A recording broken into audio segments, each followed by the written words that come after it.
Cam Top Thích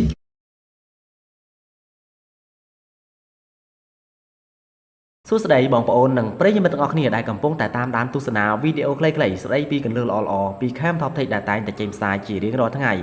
តាក់ទងទៅនឹងចំណេះដឹងអំពី Smartphone ហើយនិង Computer Cam Top Tech ក៏សូមជម្រាបដល់បងប្អូននិងប្រិយមិត្តដែលទើបតែទស្សនាវីដេអូខ្លីនេះជាលើកដំបូងផងដែរថា Cam Top Tech គឺជាក្រុមបច្ចេកវិទ្យាមួយដែលតែងតែចេញផ្សាយនៅវីដេអូខ្លីៗរបស់ខ្លួនជារៀងរាល់ថ្ងៃតាក់ទងទៅនឹង Smartphone ហើយនិង Computer អំពីការប្រើប្រាស់ហើយនឹងដំណោះស្រាយរបស់ Smartphone និង Computer បងប្អូននិងប្រិយមិត្តដែលចង់តាមដានហើយនឹងទទួលចំណេះដឹងអំពីបច្ចេកវិទ្យា Smartphone ហើយនិង Computer តាមរយៈការទស្សនាវីដេអូដែលខ្លីៗងាយយល់ច្បាស់មានការពន្យល់យ៉ាងល្អនោះសូមចុច like Control Page Cam Top Tech និងទទួលបានវីដេអូទាំងនោះជារៀងរាល់ថ្ងៃនៅថ្ងៃនេះ Cam Top Tech សូមបង្ហាញបងប្អូននិងប្រិយមិត្តទាំងអស់គ្នាអំពីរបៀបនៃការធ្វើការផ្សាយផ្ទាល់ទៅកាន់ YouTube ដោយប្រើប្រាស់ Smartphone ដើម្បីឆ្លើយតបចំពោះសំណូមពររបស់ប្រិយមិត្ត Cam Top Tech ដែលបានសំណូមពរឲ្យ Cam Top Tech ថតបង្ហាញអំពីរបៀបនៃការធ្វើការផ្សាយផ្ទាល់ដោយប្រើប្រាស់ Smartphone បញ្ជូនវីដេអូទៅកាន់ Channel YouTube គឺប៉ុស្តិ៍ YouTube កាលពីមុននៅពេលដែលគេធ្វើការផ្សាយផ្ទាល់ក៏គេអាចប្រើប្រាស់មធ្យោបាយមួយផងដែរ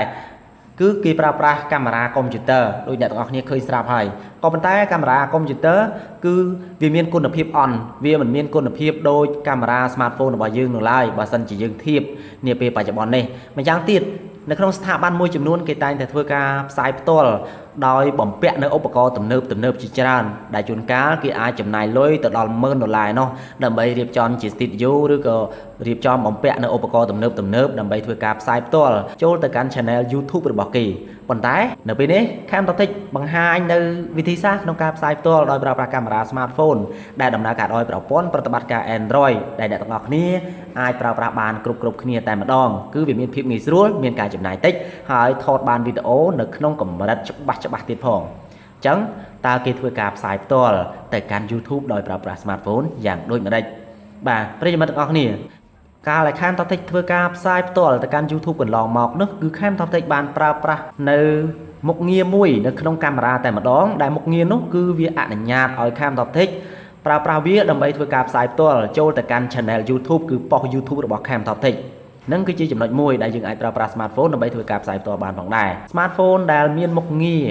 អាចឲ្យយើងធ្វើការផ្សាយផ្ទាល់បានស្រេចស្រាប់នោះគឺមានដូចជា Smartphone ប្រភេទ Sony រាប់ចាប់ពី Sony Xperia Z ឡើងគឺ Xperia Z, Z1, Z2, Z3 ហើយនឹងបច្ចុប្បន្ននេះគឺ Z5 តែម្ដងគឺត្រកូល Sony Xperia Series Z នឹងហើយដែលអាចឲ្យធ្វើការផ្សាយផ្ទាល់បានដល់ឡែកសម្រាប់ Smartphone ប្រភេទ Samsung វិញគឺ Cam Top Tech សង្កេតឃើញថាមានចាប់តែពីចំនួន Samsung Galaxy Note 5 Samsung Galaxy S6 X Plus តែប៉ុណ្ណោះដែលមានដល់ឡែកសម្រាប់ Smartphone ប្រភេទដទៃទៀតដូចជាប្រភេទ LG តាមការសង្កេតរបស់ Cam Top Tech គឺដូចជាមិនមានមុខងារនៅស្រេចស្រាប់នៅក្នុងកាមេរ៉ាដើម្បីឲ្យយើងធ្វើការផ្សាយផ្ទាល់ទៅកាន់ Channel YouTube នោះឡើយដល់ឡែកសម្រាប់ iPhone ឬក៏ iPad គឺមិនមានមុខងារនឹងតែម្ដងអញ្ចឹងគឺតកតទៅនឹងមុខងារដែលមានស្រាប់នោះគឺមានតែ Smartphone ដែល Cam Top Tech បានរៀបរាប់នឹងឯងគឺឃើញមានតែពួក Sony ហើយនិងពួក Samsung តែប៉ុណ្ណោះហើយ Samsung ក៏មិនសូវមានច្រើនដូច Sony ទៅទៀតក៏ប៉ុន្តែយ៉ាងណាក៏ដោយបើសិនជាបងប្អូននិងប្រិយមិត្តប្រើប្រាស់ Smartphone ដែលដំណើរការដោយប្រព័ន្ធប្រតិបត្តិការ Android ទាំងអស់គ្នាគឺយើងអាចដំឡើងកម្មវិធីមួយដែលនៅក្នុង Play Store អាចឲ្យយើងប្រើប្រាស់កម្មវិធីនោះដើម្បីធ្វើការផ្សាយផ្ទាល់ផងដែរដូច្នេះយើងនឹងចូលទៅ download យកកម្មវិធីទាំងនោះដើម្បីចាប់ផ្ដើមធ្វើការផ្សាយផ្ទាល់ដូចតទៅបាទអ្នកទាំងអស់គ្នាចូលទៅកាន់ Play Store ទៅបាទនេះ Play Store ថាច់យក Play Store មកបាទបន្ទាប់មកអ្នកទាំងអស់គ្នាវាយពាក្យថាបាទមានន័យថាស្វែងរកពាក្យថា Live on YouTube បាទនេះដូចពាក្យដែល Cam Top Tech បានវាយនៅលើគេអញ្ចឹងគឺ Live on YouTube បាទវាយដូចនោះមកតោះមកថាចូល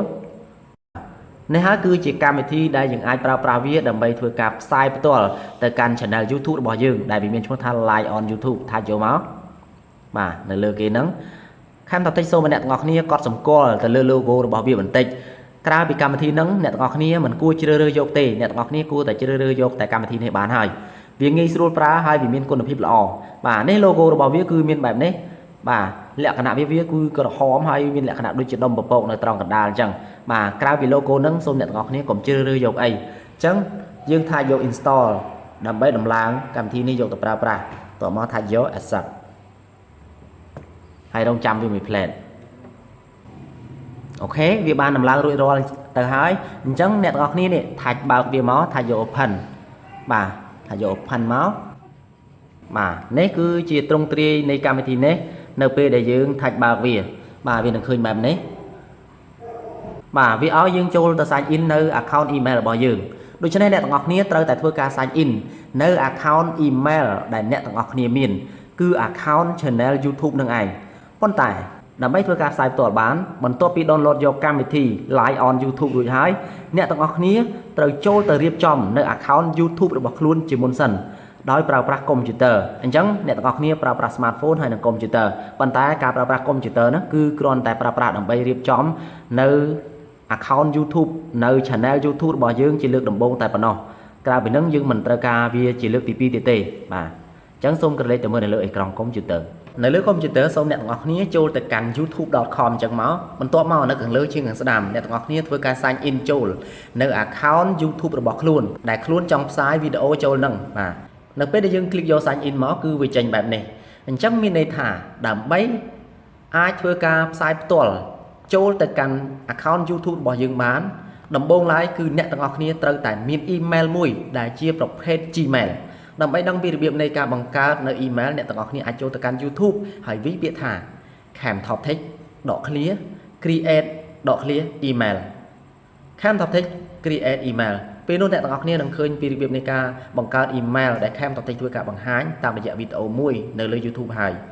បន្ទាប់ពីបង្កើតនៅ email បានអ្នកទាំងអស់គ្នាធ្វើការ sign in ដោយ Camtoptext បង្ហាញបាញ់អញ្ចឹង click យកត្រង់កន្លែង sign in នៅខាងលើជាងខាងស្ដាំមកវានឹងចេញបែបនេះនៅពេលដែលវាចេញបែបនេះដោយសារតែ Camtoptext មាន account ប្រភេទ Gmail នឹងច្រើនគឺវាចេញឲ្យច្រើនអញ្ចឹងទៅហើយ Camtoptext ត្រូវជ្រើសរើសយកមួយនេះទៅទោះថា Camtoptext ចង់ប្រើប្រាស់មួយនេះក៏ប៉ុន្តែសិនជាបងប្អូននិងប្រិយមិត្តដែលមិនទាន់បាន sign in ហើយជាប់ឈ្មោះនៅអញ្ចឹងទេអ្នកទាំងអស់គ្នាអាច click យកនេះ add account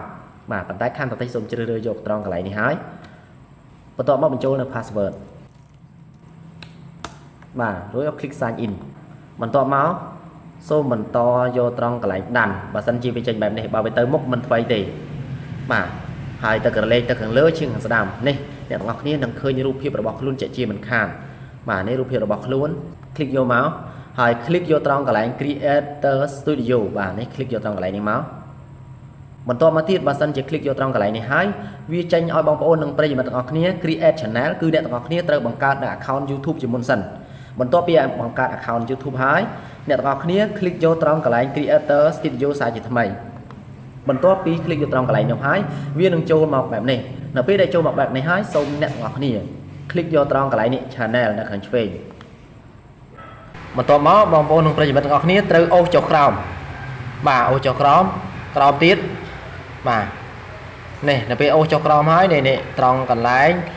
live streaming បាទនេះ live streaming បាទអញ្ចឹងអ្នកទាំងអស់គ្នា click យកត្រង់កន្លែងនេះ enable នៅក្បែរហ្នឹងមក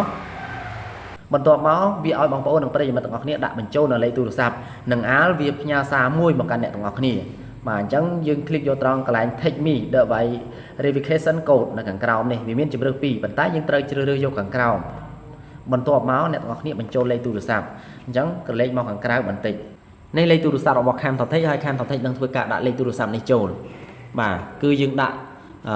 បូក855អញ្ចឹងទៅបូក855គឺតំណាងឲ្យ0ឧទាហរណ៍ដូចជា010អញ្ចឹងគេអត់ដាក់0ទេគេដាក់ថាបូក855រួចមកគេដាក់10ដោយគេបោះបង់0ចោលបាទអញ្ចឹងនេះបូក855បាទ069អញ្ចឹងបូក855យើងដាក់69តែម្ដងមកយើងមិនបាច់ដាក់0ទេពីព្រោះបូក855វាជំនួសឲ្យ0ទៅហើយអញ្ចឹងយើងដាក់69តែម្ដងមក70 16 55បាទអ្នកទាំងអស់គ្នាត្រូវដាក់លេខទូរស័ព្ទពិតដែលអ្នកទាំងអស់គ្នាកំពុងតែកាន់នៅនឹងដៃបន្ទាប់មកអ្នកទាំងអស់គ្នា click យក submit នៅពេលនោះអ្នកទាំងអស់គ្នាវានឹងផ្ញើលេខ6ខ្ទង់មកឲ្យអ្នកទាំងអស់គ្នាកលេចមើលនៅលើទូរស័ព្ទបាទ news SMS 1 text បាទអញ្ចឹងយើងថាច់យកត្រង់កន្លែង view មកដើម្បីមើលលេខសម្ងាត់ដែលក្រុមហ៊ុន Google ផ្ញើមកបាទនៅខាងលើគេបំផុតបាទនេះគឺលេខកូដរបស់វាគឺ576292បាទសរសេរចូល576292បន្ទាប់មក click យក submit បាទរួចរាល់ទៅហើយបន្ទាប់មកយើង click យក continue នៅពេលដែល click យក continue អ្នកទាំងអស់គ្នានឹងឃើញលក្ខខណ្ឌរបស់ YouTube ដែលអាចអនុញ្ញាតឲ្យយើងធ្វើការផ្សាយផ្ទាល់បានគឺវាចេញអក្សរយ៉ាងច្រើននឹងតែអ្នកទាំងអស់គ្នាត្រូវ click យកនេះ agree ដើម្បី អាចផ្សាយផ្ទាល់នៅលើ account YouTube របស់ខ្លួនបានបាទនេះវាចេញតម្រង់ឲ្យប៉ុន្តែយើងមិនចាំបាច់ចុចអ្វីផ្សេងទៀតនោះទេអញ្ចឹងពេលនេះអ្នកទាំងអស់គ្នាអាចក្រឡេកមកមើល smartphone របស់អ្នកទាំងអស់គ្នាសារជាថ្មីបានហើយដើម្បីបន្តបាទនៅលើ smartphone របស់យើងសូមអ្នកទាំងអស់គ្នាកុំទាន់ចូលទៅកាន់កម្មវិធីដែលមានឈ្មោះថា Live on YouTube អីអីដោយអ្នកទាំងអស់គ្នាចូលទៅកាន់កម្មវិធី YouTube នៅលើ smartphone របស់យើងជាមុនសិនបាទអញ្ចឹងទៅរក YouTube នេះគឺកម្មវិធី YouTube មិនមែនកម្មវិធី Live on YouTube ដែលយើង download អីនោះទេនេះគឺកម្មវិធី YouTube ថាច់យកមកចូលទៅធ្វើអីគឺយើងចូលទៅដើម្បី sign in នៅ account YouTube ដែលយើងចង់ផ្សាយផ្ទាល់ហ្នឹងបាទយើងថាច់យកត្រង់កន្លែងនិមិត្តសញ្ញារូបមនុស្សនេះមកបើសិនជាមិនទាន់បាន sign in សូមធ្វើការ sign in ឲ្យដូចនៅ account YouTube ដែលយើងចង់ផ្សាយផ្ទាល់ទៅនោះបាទអញ្ចឹងខាងតតិសូមធ្វើការ sign in នៅ account YouTube ដោយថាច់យកត្រង់កន្លែងនេះបាទរូបនេះមកបន្ទាប់មកថាច់យកត្រង់កន្លែងនេះបាទបន្ទាប់មកថាច់យកត្រង់កន្លែងនេះសញ្ញាបូកនៅខាងលើជាងខាងស្ដាំបន្តិចនេះបាទបន្ទាប់មកវានឹងឲ្យបងប្អូននិងប្រិយមិត្តទាំងអស់គ្នាដាក់បញ្ចូលនៅ account YouTube របស់ខ្លួនចូលគឺ email ហើយនិង password បាទនេះគឺវាឲ្យដាក់ email អញ្ចឹងខាងតតិសូមពេលបន្តិចដើម្បីដាក់ email ហើយនិង password បាទយើងដាក់ email ហើយនិង password មកថាច់យកនេះ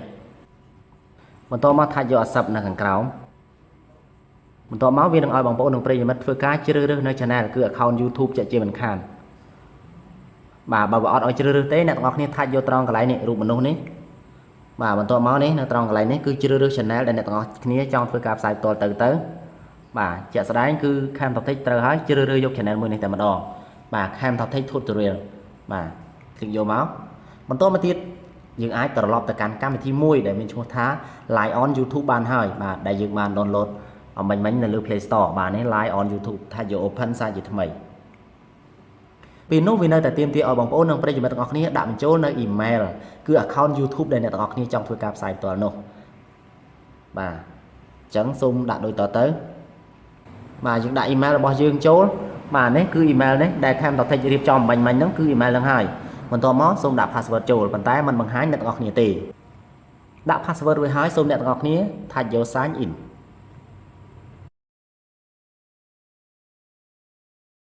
បាទនៅពេលដែលថាច់យក sign in មកគឺវាចេញបែបនេះអ្នកទាំងអស់គ្នាប្រហែលជាឆ្ងល់ហើយតើវាឲ្យយើងធ្វើអ្វីបាទអ្នកទាំងអស់គ្នាត្រូវអូសចុះក្រោមបំផុតមកបន្ទាប់មកថាច់យក allow មានន័យថាឲ្យវាចាប់ដៃគូជាមួយនឹង YouTube គឺកម្មវិធីនេះបាទ Live on YouTube នេះគឺឲ្យវាចាប់ដៃគូជាមួយនឹង account YouTube របស់យើងបាទយើងថាច់យក allow មកនៅខាងក្រោមជាងខាងស្ដាំបាទពេលនោះវាវិលទៅកាន់កម្មវិធីនោះវិញហើយដោយអ្នកទាំងអស់គ្នាឃើញស្រាប់ហើយបាទចឹងដើម្បីធ្វើការផ្សាយផ្ទាល់យើងថាច់យកអូខេទៅបាទបន្ទាប់មកវានឹងរត់ចូលមកកាន់កម្មវិធីនេះវិញហើយយើងអាចធ្វើការផ្សាយផ្ទាល់បានហើយអូខេនេះគឺវាចេញតម្រង់បែបនេះនៅពេលដែលយើងអាចធ្វើការផ្សាយផ្ទាល់បានបាទវាចេញតម្រង់បែបនេះអញ្ចឹងសូមអ្នកទាំងអស់គ្នាតាមដានការណែនាំពីខាងតតិចដូចតទៅថាតើគេប្រើប្រាស់កម្មវិធីនេះដើម្បីធ្វើការផ្សាយផ្ទាល់យ៉ាងដូចម្ដេចបាទអញ្ចឹងយើងមើលពីលើមកវិញដំបូងគឺអ្នកទាំងអស់គ្នានឹងឃើញនិមិត្តសញ្ញាសំឡេងនិមិត្តសញ្ញាសំឡេងនេះគឺមានន័យថាបើសិនជាបងប្អូននិងប្រិយមិត្តទាំងអស់គ្នាកំពុងតែធ្វើការផ្សាយផ្ទាល់នោះមិនចង់បញ្ចេញជាសំឡេងទេគឺឲ្យស្ងាត់ជ្រាបតែម្ដងអ្នកទាំងអស់គ្នាអាចធ្វើការថាច់យកខ្វែងបានបាទនឹងមួយនេះគឺ flash បាទនិមិត្តសញ្ញា flash បើសិនជាយើងចង់បើកក៏បានដែរបាទនេះនៅលើកុំព្យូទ័រគឺកង់ពន្លឺដូចអ្នកទាំងអស់គ្នាឃើញស្រាប់ហើយនេះប៉ុន្តែបើសិនជាអ្នកទាំងអស់គ្នាមិនចង់បើកក៏បានដែរបាទសិនជាមានពន្លឺល្អហើយនោះបន្តមកទៀតនៅត្រង់កន្លែងនេះគឺអត់សំខាន់ទេត្រង់កន្លែងនេះគឺមានន័យថា auto focus យើងថាច់មកមានន័យថាយើងជ្រើសរើសយក auto focus ប៉ុន្តែបើសិនជាយើងមិនចង់ជ្រើសរើសយក auto focus ទេបាទយើងថាច់ចេញមកហើយយើងនៅពេលដែលយើងចង់ focus គឺយើងថាច់ទៅលើផ្ទៃណាមួយអញ្ចឹងទៅបើសិនជាផ្ទៃអេក្រង់ smartphone របស់យើងអាចនៅបញ្ជាបានបាទនៅត្រង់កន្លែងនេះគឺបងប្អូននិងប្រិយមិត្តទាំងអស់គ្នានឹងយល់ហើយវាជាកាមេរ៉ាវាមានអត្ថប្រយោជន៍គឺជាកាមេរ៉ាមុខវាមានអត្ថប្រយោជន៍នៅត្រង់ថាបើសិនជាបងប្អូននិងប្រិយមិត្តទៅចូលរួមនៅវេទិកាឬក៏ចូលរួមនៅត្រង់កន្លែងពិធីធំបាទវាមានវេទិកានៅខាងមុខហើយនឹងមានអ្នកចូលរួមនៅខាងក្រោយអញ្ចឹងទៅគឺអ្នកទាំងអស់គ្នាអាចបាទថាយកនេះបំបែកាមេរ៉ាមកខាងក្រោយបាទបំបែកាមេរ៉ាមកខាងក្រោយអញ្ចឹងទៅបាទគឺឃើញអ្នកចូលរួមនៅខាងក្រោយប៉ុន្តែបើសិនជាអ្នកទាំងអស់គ្នាចង់បំបែទៅមុខវិញគឺថាយកដដែលវិញមកគឺនឹងឃើញអ្នកនៅលើវេទិកាជាមិនខានយើងប្រើប្រាស់ងាយស្រួលដោយយើងមិនចាំបាច់បែរកាមេរ៉ាទៅមុខទៅក្រោយទេបើសិនជាយើងចង់ថតនៅខាងនេះគឺយើងថាច់បង្វិលកាមេរ៉ាមកបើសិនជាយើងថតនៅខាងនោះយើងបង្វិលកាមេរ៉ាដោយចុចយកមួយនេះនៅខាងនោះទៅគឺជាការស្រេចទៅហើយបន្តមកទៀតនៅត្រង់កន្លែងនេះគឺកន្លែងនេះតែម្ដង cứ chủng non chướng đại dương nâng thưa cả sài tòa luôn và sân chỉ đẹp ngọc nia thưa cả sài tòa làm việc vậy nếu đẹp ngọc nia đại chủng non chướng bẹp đầu tư u thọ dương sài tòa làm pi cảประชุมไอ้มวยจังtới dương đã thà cảประชุมไอ้จังtới hai và sài tòa pi bị chạy chia chứ đẹp ngọc nia đã thà cả sài tòa pi bị chạy chiaจังtới bản ta khen một tích con đại chung một bằng hai chữ u thọ thế đã thà khen thọ thịnhจังtới mà đã khen thọ thịnhจังmáu còn tọa máu đẹp ngọc nia còn lết mà mơ này chua hàng cào này đòi lại chuông crom này tặng kia cùng chạm mạch vài kho về màn nó tê nơi bây giờ chạm vào đám phơi cạp sải to tới này tặng kia từ bài ra 1.000 này bàn bàn tay ra lấy cái mình quay đài bàn tay dương chạm cực bị cái nào đòi lại này trong chấm nói thằng crom chiên hàng đám đấy cứ chia chấm nói sầm khăn phong đài cứ tệ tôn từ năng quân lập hiệpใน video này tặng kia phơi cạp sải to tới nô và ta tệ tôn quân hiệp chẳng đôi mà đôi chia full HD cái HD anh chẳng từ đại dương ai phơi cạp sải to bàn chẳng này tặng kia này thay cho trong cái này này mình nhà điệp trong này máu cái nút viên ở nẹt ngọc ní với cả chưa được là con phiệp tại mặt đòn rồi hốt đo ta cầm đặt full HD cứ mình thật đọc 80 pixel này nó con phiệp bao nhiêu cứ là on tên và nẹt ngọc ní ai với cả chưa được viên này ai dọc chập pi cầm đặt HD làm từ có bắt tayสำหรับบางคนของประเทศได้ធ្វើការផ្សាយផ្ទាល់ហើយអ៊ីនធឺណិតមានកម្លាំងខ្សោយអ្នកទាំងអស់គ្នាអាចធ្វើការជ្រើសរើសក្រោម HD ដូចជា 480 pixel ជាដើមប៉ុន្តែបើសិនជាអ៊ីនធឺណិតខ្លាំងអាចយកដល់ full HD អញ្ចឹងទៅធ្វើឲ្យវីដេអូដែលយើងផ្សាយផ្ទាល់នោះវាមានកម្រិតគុណភាពច្បាស់ល្អតែមែនតើម្យ៉ាងទៀតនៅខាងលើនេះក៏មិនមែនអត់ប្រយោជន៍ដែរគឺវីដេអូ privacy វីដេអូ privacy នេះគឺមានន័យថានៅពេលដែលអ្នកទាំងអស់គ្នាធ្វើការផ្សាយផ្ទាល់នោះតើអ្នកទាំងអស់គ្នាចង់ដាក់ជា private ឬក៏ដាក់ឲ្យសាធារណជនទូទៅអាចទស្សនាបានចឹងបើសិនជាចង់ដាក់ឲ្យសាធារណជនទូទៅអាចទស្សនាបានអ្នកទាំងអស់គ្នាត្រូវជ្រើសរើសយក publish នៅខាងលើគេដោយដែលវាបានជ្រើសរើសឲ្យស្រាប់តែម្ដងបាទអញ្ចឹងខាងប្រទេសសូមជ្រើសរើសយកគុណភាពវីដេអូនៅខាងក្រោមគឺ720ដោយសារតែវាបើកឲ្យត្រឹមហ្នឹងបន្ទាប់មកថាច់យក accept អូខេតែប៉ុណ្ណេះយើងអាចធ្វើការផ្សាយផ្ទាល់បានហើយដោយចាប់ផ្ដើមដូចតទៅដើម្បីចាប់ផ្ដើមគឺគេថាច់យកត្រង់កន្លែងនេះ go live បាទនៅចំកណ្ដាលតែម្ដងបាទយើងចាប់ផ្ដើមធ្វើការផ្សាយផ្ទាល់ទៅហើយដោយវាចាប់ដើមវិលទៅហើយប៉ុន្តែសូមកុំភ្លេចភ្ជាប់អ៊ីនធឺណិតឲ្យសោះបាទ Wi-Fi ឬក៏ SIM អញ្ចឹងទៅបាទឥឡូវការផ្សាយផ្ទាល់គឺចាប់ដើមទៅហើយដោយវាចេញពាក្យថា live នៅខាងលើមិនមែនថា live ទេគឺ live គេអានថា live វិញណាមិនអានថា live ទេធម្មតា I live in Cambodia អញ្ចឹងមានន័យថាខ្ញុំរស់នៅកម្ពុជាប៉ុន្តែនៅទីនេះគឺគេអានថា live វិញបាទវាចាប់ដើមដើរហើយនេះ14 15វិនាទីទៅហើយបាទហើយខាងក្រោមនេះគឺការបញ្ឈប់ចុះបើសិនជាយើងចង់ share ទៅកាន់ Facebook ឬក៏ទៅកាន់ friend របស់យើងដទៃទៀតនៅក្នុងប្រអប់ឆាតនោះតើយើងធ្វើយ៉ាងដូចម្តេចអ្នកទាំងអស់គ្នាថាច់លើអេក្រង់ smartphone យើងបន្តិចមកពេលនោះអ្នកទាំងអស់គ្នានឹងឃើញនិមិត្តសញ្ញាមួយដែលនៅត្រង់កន្លែងនេះហើយនៅទីនេះផ្សេងៗទៀតគឺឲ្យយើងគ្រប់គ្រងបានបាទដូចជា flash ដូចជាបិទសំឡេងដូចជាបង្វិលកាមេរ៉ាមកក្រោយប៉ុន្តែបើសិនជាចង់ share នេះត្រង់កន្លែងនេះតែម្ដងនៅខាងលើជាងខាងឆ្វេងបាទនេះថាច់យកត្រង់កន្លែងនិមិត្តសញ្ញា share នេះមកវានឹងឲ្យបងប្អូននិងប្រិយមិត្តទាំងអស់គ្នាធ្វើការជ្រើសរើសមធ្យោបាយក្នុងការ shareឧទាហរណ៍យើងអាចប្រើប្រាស់នេះ Facebook បើ share ទៅកាន់ Facebook តែម្ដងបាទវានឹង load Facebook ឲ្យបងប្អូននិងប្រិយមិត្តទាំងអស់គ្នាធ្វើការ share ទៅអូដោយសារតែ Facebook នេះមិនទាន់បាន log in ចូលអញ្ចឹងខ្ញុំសូមបន្តិចដើម្បីធ្វើការ log in ចូលអូខេខ្ញុំបាន log in ចូល Facebook ទៅហើយនៅពេលនោះវាឲ្យយើង share តែម្ដងបាទនេះវាកំពុងតែចាប់ដើមហើយអូខេនេះចេញមកហើយយើងគ្រាន់តែថាច់យក post ធម្មតាអញ្ចឹងទៅឬក៏យើងសរសេរចំណងជើងអីទីទួយអញ្ចឹងទៅបាទទៅតាមការដែលអ្នកទាំងអស់គ្នាចង់បានបន្ទាប់មកវានៅតែធ្វើការបន្តបាទ live មានន័យថាវាបន្តផ្សាយបន្តទៅទៀតដើម្បីផ្ទៀងផ្ទាត់គឺ Cam Top Tech សូមឲ្យអ្នកទាំងអស់គ្នាក្រឡេកទៅមើលនៅលើអេក្រង់កុំព្យូទ័របន្តិចខណៈពេលដែល Cam Top Tech កំពុងតែផ្សាយផ្ទាល់ដោយ Cam Top Tech បាទភ្ជង់កាមេរ៉ានេះទៅកាន់បាទទូរស័ព្ទមួយនេះបាទអញ្ចឹងសូមភ្ជង់ហើយបាទនៅលើ YouTube របស់យើងចូលត្រង់កន្លែងនេះនៅខាងលើជាងខាងឆ្វេងត្រង់កន្លែង option ហ្នឹង click យកមកបន្ទាប់មកយើង click យកត្រង់កន្លែងនេះ my channel បាទ click យកមកនេះអ្នកទាំងអស់គ្នាឃើញវីដេអូមួយដែលកំពុងតែផ្សាយផ្ទាល់នេះ click យកមកគឺកាមេរ៉ាកំពុងតែភ្ជង់ទៅកាន់ទូរស័ព្ទនៅលើតុបាទនេះអ្នកទាំងអស់គ្នាឃើញស្រាប់ហើយបាទនេះហើយខ្ញុំអាចបំបែកក្នុងកាមេរ៉ាទៅកាន់កុំព្យូទ័របាទមួយសន្ទុះក្រោយមកវានឹងឃើញបាទរូបដែលខ្ញុំភ្ជង់ទៅកាន់កុំព្យូទ័រហើយបាទអ្នកទាំងអស់គ្នាក្រឡេកមកមើលលើ smartphone វិញដើម្បីដឹងថាតើមានអ្នកមើលវីដេអូរបស់យើងចំនួនប្រមាណនោះគឺងាយស្រួលទេ បាទនេះនៅត្រង់និមិត្តសញ្ញាផ្នែកបាទនៅខាងលើនេះគឺមានន័យថាអ្នកមើលកំពុងតែមានអ្នកមើលម្នាក់អញ្ចឹងកម្មវិធីនេះគឺពិតជាមានភាពងាយស្រួលមែនតើបើសិនជាអ្នកទាំងអស់គ្នាបានប្រើប្រាស់វាគឺអាចប្រើប្រាស់បានគ្រប់ smartphone ដែលដំណើរការដោយប្រព័ន្ធប្រតិបត្តិការ Android តែម្ដងគឺមាន smartphone ប្រភេទ Sony, LG,